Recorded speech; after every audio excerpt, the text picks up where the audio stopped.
Yang pertama, siapapun yang mengaku muslim di masa sekarang bukan pilihan. Wajib membela Palestina. Bukan pilihan ini. Ini bukan pilihan. Dan bukan saatnya sekarang mencari-cari mungkin karena ini, mungkin karena itu. Umat Islam lagi dibantai. Mau umat Islam yang dahulu menyerang atau tidak, itu tidak ada urusannya. Sekarang umat Islam lagi diserang dan mereka sedang membela dirinya. Kondisi teman-teman kita sekarang di Palestina mirip waktu kita dijajah sama Belanda. Bagaimana kalau kita orang Indonesia tiba-tiba melawan dan memberontak terhadap pemerintah Belanda pada saat itu? Kita disalahkan? Tentu saja tidak. Negara kita kok. Tanah air kita dirampok. Nah begitu keadaan orang Palestina. Jadi walaupun sekarang ada banyak orang di media mengatakan, oh kan orang Palestina yang duluan menyerang. Loh mereka dijajah. Masa kita dulu kalau kita serang Belanda karena mereka jajah lalu kita disalahin? Kan lucu kan? Kan tidak mungkin. Jadi ini bukan opsional sekarang. Bukan mengatakan oh itu bukan masalah saya. Nggak bisa, wajib. Allah akan tanya kita per individu, apa yang sudah kamu lakukan buat saudaramu di sana. Minimal dengan doa. Hanya angkat tangan modalnya. Berdoa memuji Allah lalu memuji salawat kepada Nabi SAW. Doakan agar Allah berikan kepada mereka solusi. Begitu juga dengan Allah binasakan musuh-musuhnya. Karena memang Nabi SAW mendoakan kebinasaan buat musuh. Ya. Ini satu sisi, jadi tidak boleh kita sekarang menganggap ini bukan masalah kita. Ini masalah umat Islam. Kita ini harus seperti satu jasad kata Nabi SAW. Kalau satu luka, jari kita kena pisau misalnya, kata Nabi SAW seluruh jasad itu akan demam. Harusnya begitu.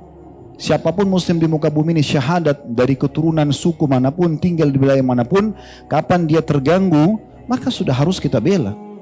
Ada seorang wanita di ujung perbatasan negeri Persia, di zaman Khalifah Mu'tasim, salah satu Khalifah Abbasi. Dia rupanya perempuan ini lagi jalan, lalu ketemu dengan 3 orang tentara Persia. Tiba-tiba tentara Persia itu menarik jilbabnya, kemudian memukul wanita ini. Lewat seorang muslim di situ, muslim ini merasa tidak mampu membantunya, tapi dia dengar perempuan ini mengatakan wa Mu'tasimah. Maksudnya hai Mu'tasim, tolong saya. Perempuan itu berkata, dan di situ wilayah jauh sekali dari umat Islam, wilayah kekuasaan mereka. Maka si laki-laki ini, dia naik keledainya menuju ke ibu kota kerajaan dinasti Abbasiyah di Irak. Jauh sekali. Perjalanannya mungkin memakan waktu 1 bulan untuk sampai ke sana. Dia izin ketemu sama Mu'tasim, diizinkan lalu dia sampaikan. Saya dengar di sana, saya lihat sendiri dengan mata kepala satu orang muslimah. Ditarik jilbabnya, digebukin sama tentara Persia. Enggak pakai nunggu Mu'tasim itu. Gak pakai nunggu, langsung dia siapin pasukan, serang wilayah itu, taklukkan, tundukkan.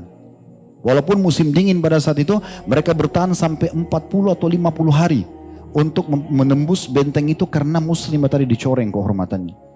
Jadi memang kondisinya nggak bisa kita main-main kalau sudah agama yang dicoreng, ikhwan akhwat sekalian, gitu kan? Kita sekarang harus peduli dengan doa kita peduli dengan harta kita. Sekarang cukup banyak lembaga-lembaga yang mengumpulkan donasi, menyumbang. Semampu kita gitu. Mungkin kalau jiwa ini butuh fatwa, ya, butuh memang pemerintah kita yang mengizinkan kita untuk pergi, dibuka itu berbeda, gitu kan? Ini yang bisa kita lakukan. Ini jawaban yang pertama. Jawaban yang kedua, kalau kenapa pemimpin-pemimpin Muslim tidak bersatu dan menyerang balik? Ini jawabannya bukan di tangan saya, ikhwan akhwat sekalian. Jawabannya ada di tangan para pemimpin itu, yang akan diminta tanggung jawab pada hari kiamat. Semua pemimpin muslim sekarang akan diminta pertanggungjawaban hari kiamat. Bagaimana bisa dia lihat saudaranya di sana, dia punya kekuatan militer, dia punya ekonomi, kenapa dia tidak maju? Sayangnya pemimpin kita sekarang ini beda sekali dengan Abu Bakar, beda sekali dengan Umar. Abu Bakar itu sebenarnya Nabi SAW ada 2 kelompok muncul pada saat itu, 3 kelompok malah sekaligus. Yang pertama penolak pembayar zakat. Mengaku muslim tapi mereka mengatakan sudah Rasulullah sudah meninggal, gak ada lagi zakat. Zakat kami cuma berikan kepada Nabi. Nabi meninggal gak usah bayar zakat. Berarti rukun Islam yang ketiga mau dihapus sama mereka.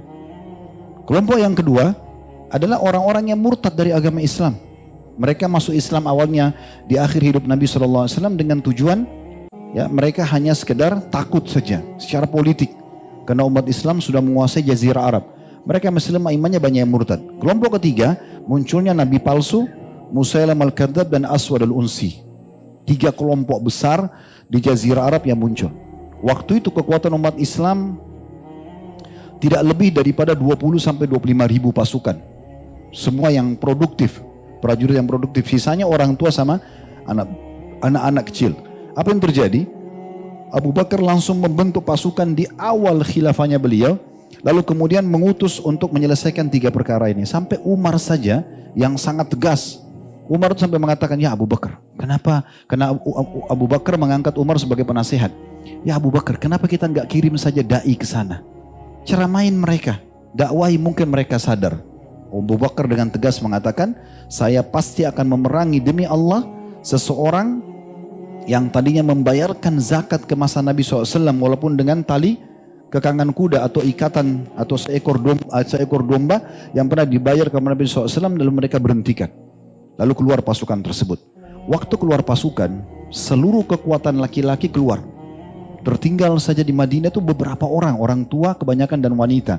Yang tinggal di sana Abu Bakar sama Umar sebagai khalifah dan wakilnya. Kemudian juga beberapa sahabat yang memang disuruh oleh Abu Bakar mengurus Baitul Mal, mengurus beberapa hal yang berhubungan dengan keperluan kaum muslimin. Waktu itu sempat muslimin khawatir jangan sampai Madinah diserang, ini kosong, gak ada pasukan. Tapi ternyata dengan niat yang tulus untuk membela Islam, membela agama Allah SWT ini yang terjadi, justru musuh-musuh di luar sana berpikir gak mungkin Madinah kosong.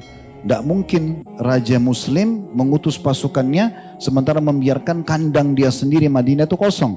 Maka dengan itu mereka khawatir menyerang Madinah dan akhirnya Allah berikan kemenangan di tangan Abu Bakar. Dan ulama mengatakan jasa Abu Bakar yang luar biasa di masa hidupnya walaupun cuma 2 tahun dia telah menyelesaikan 3 perkara besar ini.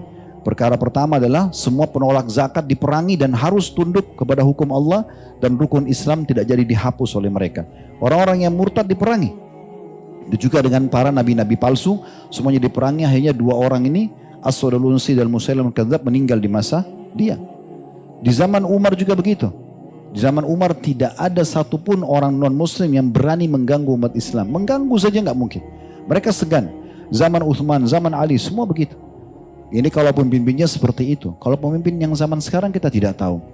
Cuma memang di satu sisi teman-teman sekalian, kita jangan terlalu lancang juga, berlebihan dalam berbicara tentang para pemimpin muslim. Kita tidak tahu apa yang sedang terjadi. Kita kan ini orang luar ya. Mereka yang sedang berada di satu ranah politik itu, kita tidak tahu. Mungkin ada pertimbangan-pertimbangan tertentu di mana mereka belum menyerang. Kita tidak tahu apa yang sedang terjadi. Tapi kita berharap Allah berikan mereka hidayah sehingga mereka peduli. Karena di tangan mereka ada kekuatan dibandingkan kita masyarakat biasa.